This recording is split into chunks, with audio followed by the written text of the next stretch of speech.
Okay, here we have a sphere, and inside we have either vehicles, either on track or by themselves in space. And this sphere on the inside, we have these vehicles running forward. As you can see an arrow right here.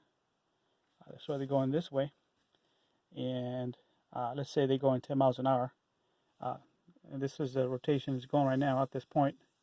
So if it's going this way, it's pushing the sphere going this way, opposite direction. So it's a kinetic. Uh, so anyway, it's making the sphere go the opposite direction, spin. So the point is if a vehicle inside is going 10 miles an hour, that means that every 10 miles you add 10 more miles. So if it's 10 miles plus 10 miles before that, it's 20. So it's increasing speed by the hour, or basically by the minute. So the more it runs, the more time the sphere is going to spin.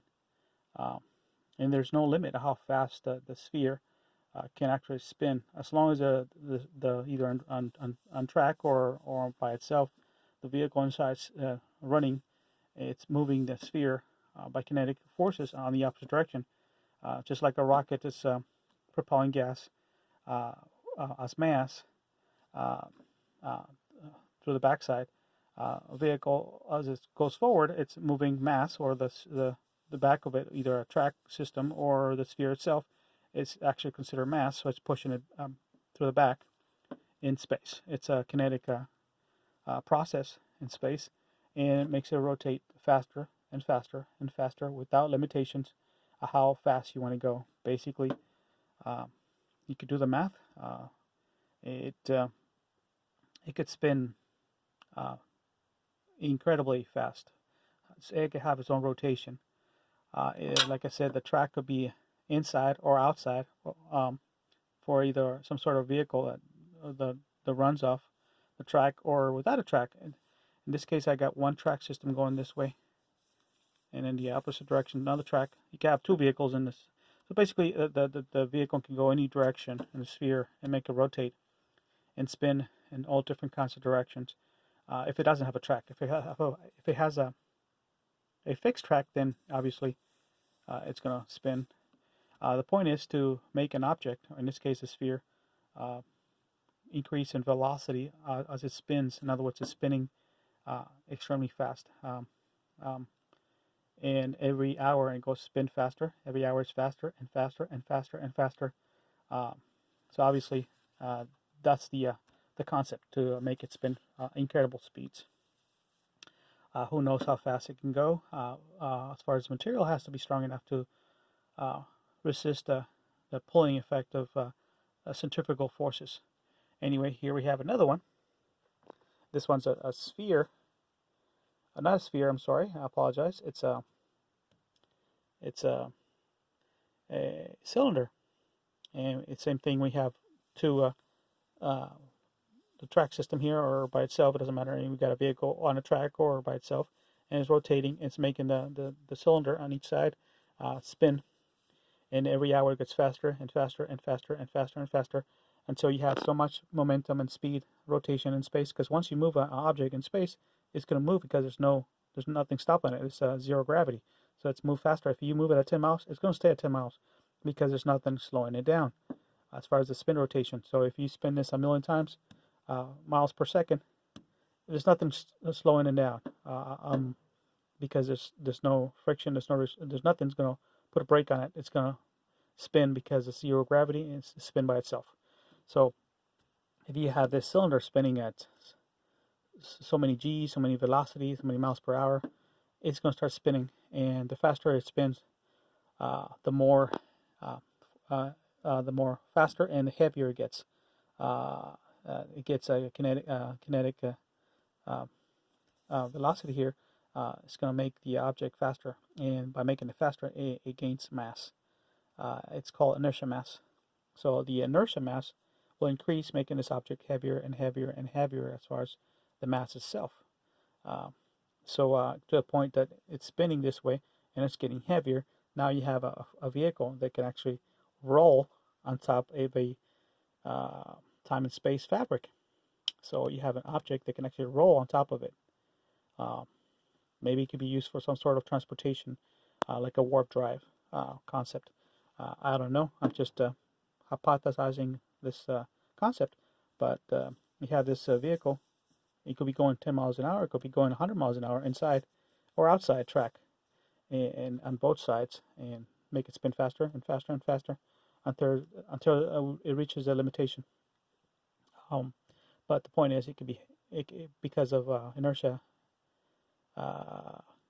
forces. It create inertia gravity, and will make it heavier, and also because it's spinning, you have a form of rolling on top of the fabric itself, time and space, and that could be used for, like I said, transportation purposes, warp drive. And here we have another one. Here I got this vehicle here. It's also spinning and spin. In this case, the vehicle's going this way, but the track system is the opposite. So actually, the triangle is spinning this way. So every hour goes faster and faster and faster and faster until infinity, until it reaches the limit that the material can actually last. The point is, it'll make it spin faster, and as you can see, this is time and space, and it gets heavier and heavier. And remember, all planets are actually round. Okay, you never see a planet that's with a sharp edge. Why is that? You ever wonder that? My theory is that if you have a sharp, pointy spinning object in space, and it's heavy mass, like really heavy, it has the ability to actually puncture time and space. And that's what I have drawn here. Tunneling device.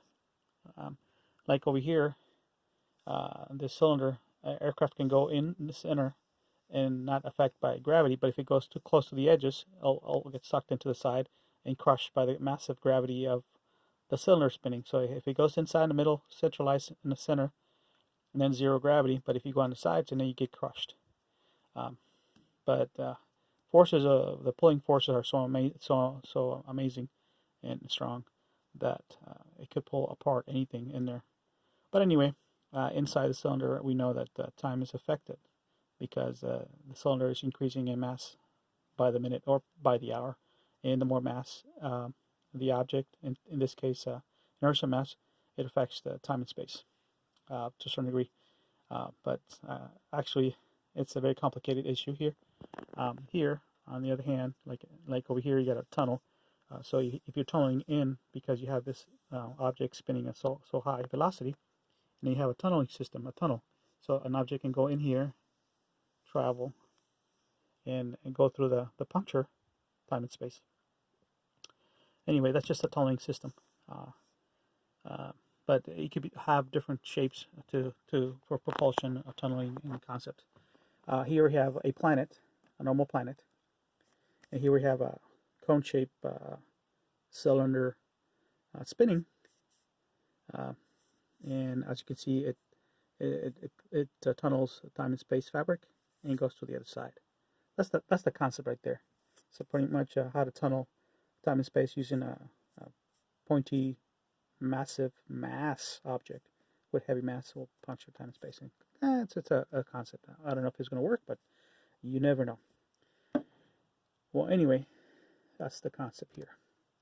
Because, like I said, the sphere gains some spinning velocity. It actually spins faster on spinning motion, infinity, and it spins faster and faster and faster until it reaches its limit. In making this object heavier, it creates a tension in time and space because it's massive, and it gets mass and mass.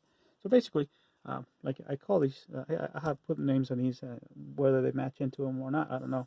This one you call it kinetic graviton sphere. This one I call it kinetic graviton cylinder, which rolling on top of time and space. And this one I said kinetic tunneling device. Anyway, and here I have a kinetic spinning side tube cone. But anyway, the point is, if you have vehicles inside the spinning cylinder or sphere or anything inside or outside spinning. It's going to make the object spin faster and faster and faster, and you can reach your velocity you want. So you could go one quarter speed of light, even 3/8 speed of light, and you can reach even half the speed of light by spinning. The only problem with that is the forces, centrifugal forces, are so immense that I don't know if we have any material that can actually resist the pulling apart effect, the spinning velocity. But anyway, we can reach to a certain point where it spins, and these to incredible speeds. And these squares, it's basically solar panels of some sort. So it's even powered by the sun. So sun powers them up, and by way of lasers or energy or electrical ability, it powers the inside vehicles. So the vehicles are self-powered by solar power. It could have nuclear power too, but either way, it could be a form of transportation in space. You got to realize if you used rockets or any other form of propulsion, it can't travel more than faster than the speed of light. But if you can roll on top of the fabric of time and space, then there's no limitation on how fast you can go. If you can roll on top of the fabric itself, you can go extremely fast, because now you're traveling on top, basically re-rolling it on top of a fabric of time and space. So there's the ability to travel faster than normal. That's why I call it warp concept of a rotating cylinder. And their uses at this point, we don't know what the uses are, but it could be for warp drive systems. We could use it for tunneling in space. Simple as right next to a planet where this concept allows it, or just itself have a mass object. How far can it actually get to a point, event horizon, where the mass object gets massive mass and the mass increases exponentially? I don't know. All this stuff is hypothetical theories, but the fact is, one thing is for sure: if you have a vehicle spinning in the outside or inside, it'll make the sphere or tube or cylinder, cone, or any other shape rotate the opposite direction. So basically, you have kinetic spinning faster and faster and faster. So you can make any object spin in space as fast as you want. So the limitations, it's just basically on the material. But you can use nanotechnology for materials that are strong enough.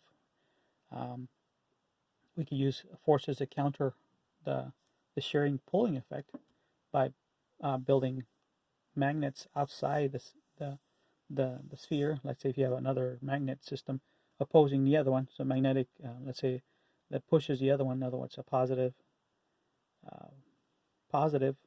So in other words, positive or negative, which have a pushing effect. So if you have another cylinder outside is stationary, not moving, obviously the inside pushing each other, so prevent it from this pulling apart when it gets to high velocity. That's just an option. We don't know how this is going to be done. There's a lot of options for engineering purposes, but the concept is you could spin in space a cylinder or a sphere to infinity until the material can't actually resist the strength of the pulling apart concept. There's just the limitations with material we have at this moment, but there's always